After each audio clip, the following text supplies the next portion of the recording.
It's neither shocking nor controversial to say that the world around us seems terribly broken. Every day we see reminders that something just isn't right. Hurricanes and droughts, disease and death.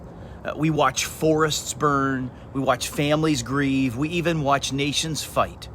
The creation itself seems to groan under the weight of brokenness. Well, the Bible tells us that's because this isn't the world as God originally made it. In Romans chapter 8, verses 19 through 21, Paul writes this: "For the creation waits with eager longing for the revealing of the sons of God. For the creation was subjected to futility, in hope that the creation itself will be set free from its bondage to corruption and obtain the freedom of the glory of the children of God." Paul in these verses paints a pretty amazing picture. The creation is waiting.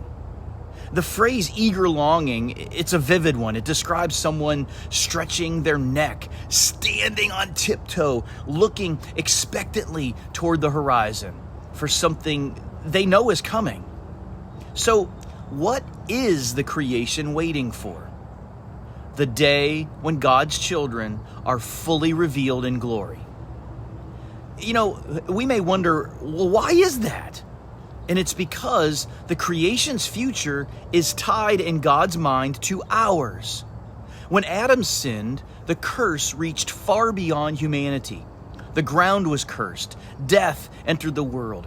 Everything became subject to decay.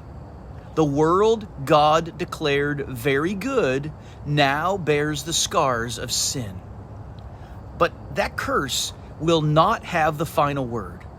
Paul says the creation was subjected to futility in hope. From the very beginning, God promised redemption.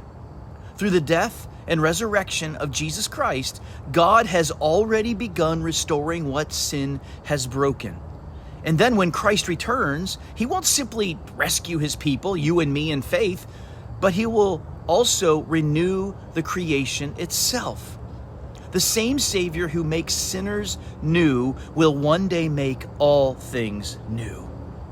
So that means every reminder of this world's brokenness is also a reminder that we are still waiting for God's promised restoration. So when you see suffering, please do not lose hope.